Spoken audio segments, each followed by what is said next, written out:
Hey guys, welcome back to Tip Top Sports. Today we're looking at part 1 of the worst NBA moves from the past 5 years. Let's jump right into the list. At number 10, we have the Los Angeles Lakers summer of 2016. Although the Lakers won in 2019-20 and are still good this year, the LA Lakers have had many failures in their recent history. They let Brook Lopez leave for a bag of chips in 2018, with him proving to be a vital piece for the Milwaukee Bucks.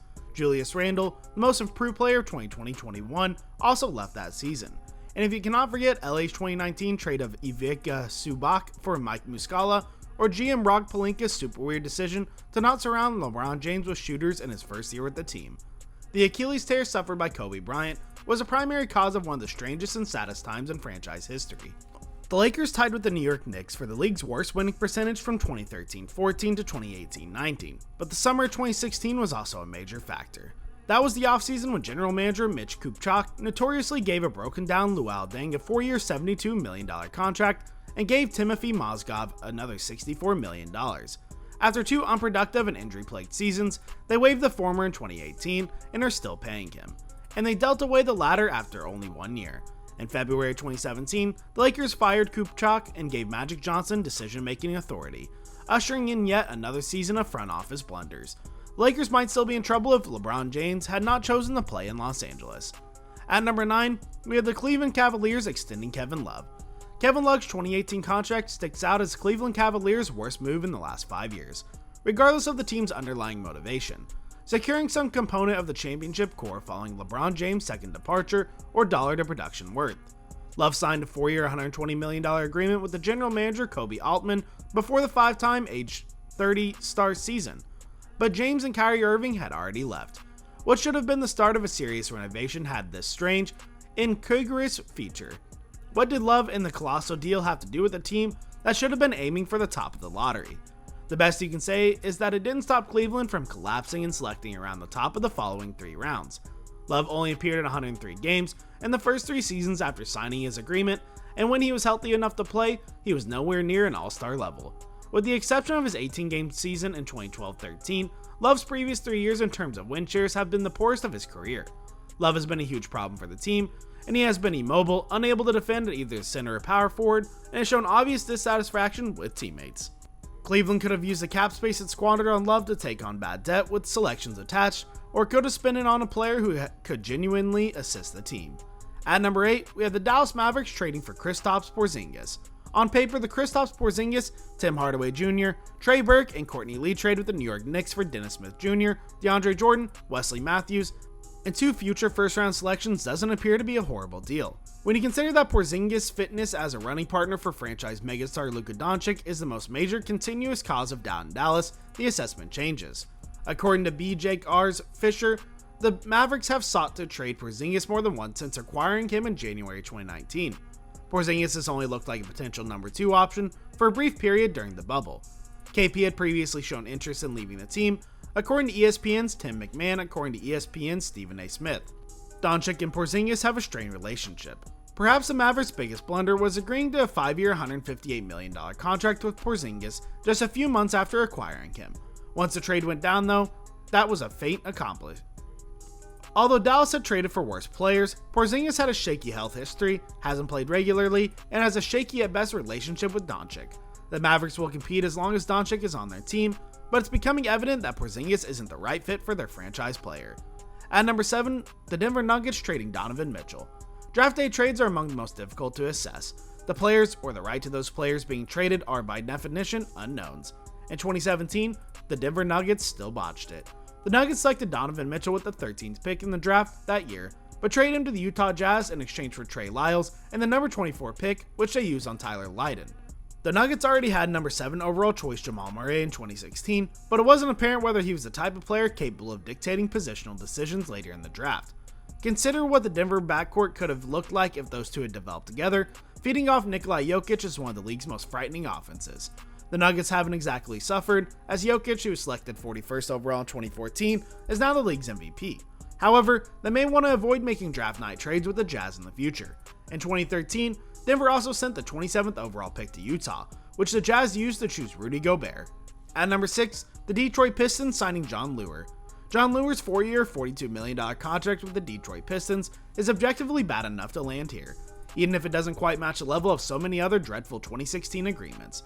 Where Leuer signed that contract, he was 27 years old, and age one improvement is unlikely, so it's not like the Pistons expected him to improve on his 8.5 points and 5.6 rebounds from the previous season with the Phoenix Suns. No, Detroit simply looked at a 6'10 power forward, most likely obsessed on the unusual 38.2% he shot on minimal volume from deep in Phoenix, and decided he was worth $8 million a year. Instead, during his 3 years in Detroit, Leuer battled injuries, averaged 7.8 points and 4.3 rebounds while shooting 27.6% from long range. In 2019, the Pistons traded Leuer to the Milwaukee Bucks, who released and stretched him immediately. At the age of 31, he then retired in 2020. At number 5, the Boston Celtics trading Isaiah Thomas. The Isaiah Thomas deal should still be piercing the Boston Celtics' collective conscience. The organization parted ways with the 5'9" scoring machine after he basically sacrificed his career in the 2017 playoffs when he played through a hip ailment. Thomas said the Celtics were honest about the risk he has taken by continuing to play on the All the Smoke podcast with Matt Barnes and Steven Jackson. The one thing I think they got wrong was not telling me what the degree of my injury might do if I participate, Thomas said. That was the major thing I didn't like about it, because no one told me, okay, you do play, this could happen. For most of the last 4 years, Boston has been at least a borderline contender, acquiring Kyrie Irving in exchange for Thomas, Jay Crowder, Ante Zizic, and a 2018 first-round pick. After struggling through only 15 games with Cleveland, Thomas was shuffled between 4 teams and is now out of the league. Thomas, who averaged 28.9 points per game and finished 5th in the MVP voting during his final season with the Celtics, was shuffled between 4 teams and is now out of the league. At number 4, we have the Brooklyn Nets signing Kyrie Irving. When a team refuses to extend a contract to a player to whom it paid $141 million to 2 years ago, you know something is wrong.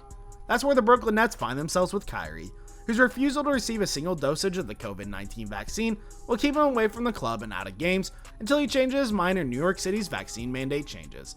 The Nets will not offer Irving the maximum extension he is eligible for, according to Shams Charania, The Athletic's The Glue Guys podcast. Brooklyn hasn't had extended conversation with the Irving's team in a long time, according to Brian Lewis of the New York Post. You can understand why the company is hesitant. Unless something changes, Brooklyn will have to make do without Irving this season in order to achieve its championship objectives. Irving is missing out a moment when the stakes are at an all-time high. It's a little miracle that teammates Kevin Durant and James Harden haven't shown greater displeasure in the face of this situation. At number 3, the Houston Rockets trading for Russell Westbrook. By giving Chris Paul 2 future first-round picks and the trade rights on 2 more to Oklahoma City Thunder, the Houston Rockets received 1 season of Russell Westbrook. The entire franchise crumbled a year later. This isn't about assigning blame, and even if it were, Westbrook isn't responsible for the most of it. Yes, the Rockets had to abandon their centers due to his shooting limitations. Sure, Houston's 2020 postseason ended in the second round, owning in part to Russ's 8 of 33 long-range shooting and a 17.9 point average. Last season, however, James Harden wanted Paul gone and forced his way out of town. Start with the bearded man if you're pointing fingers. At number 2, the Golden State Warriors drafting James Wiseman. The Golden State Warriors are a super team for the 2018-19 season. We only have 2 years to look for their worst decision. From 2015 to 2019, they won 3 championships and advanced to 5 finals, indicating that their decisions were sound for the majority of time period under consideration. The Warriors selected James Wiseman at the number 2 overall in the 2020 draft. Wiseman is still young and could have a Hall of Fame career ahead of him. He has generational potential because of his size, open floor pace, and quick twitch mobility. His first season, however, was a disappointment, as he struggled to grasp Golden State's tactics on both ends, played with little force, and displayed dangerously low hands-on rebounding instincts. We could have had to make another move with LaMelo Ball, who was selected 1 position later, hadn't immediately looked like a franchise-leading guard for the Charlotte Hornets. Ball, on the other hand, made an early impact and appears to have a better chance of becoming a cornerstone player than James Wiseman. And finally, at number 1, the Chicago Bulls trading Jimmy Butler. Whatever you think of everything that happened during the NBA's strange bubble season of 2019-20, the reality remains that Jimmy Butler was the best player on a Miami Heat team that reached the finals that year. Butler would not have been traded to the Minnesota Timberwolves for Zach LaVine, Chris Dunn, and the pick that became Lauri Markkanen if the Chicago Bulls had known that on draft night in 2017. Butler was under contract for 2 more years on an immensely reasonable 5-year $92 million deal at the time. LaVine has developed into a star, but Butler's acquisition was meant to kickstart a rebuild. With Dunn and Markkanen gone, and Chicago has never fully rebuilt, instead, it has now bailed on its future, both in terms of cap space and draft picks, to assemble a more experienced squad that might finish with 45 wins this season. The disadvantage for this expensive roster, particularly on defense, is no laughing matter. Well guys, thank you so much for making it to the end of the video. Be sure to smash that like button, subscribe to Tip Top Sports, and ring that notification bell so you never miss a video. Thanks for watching.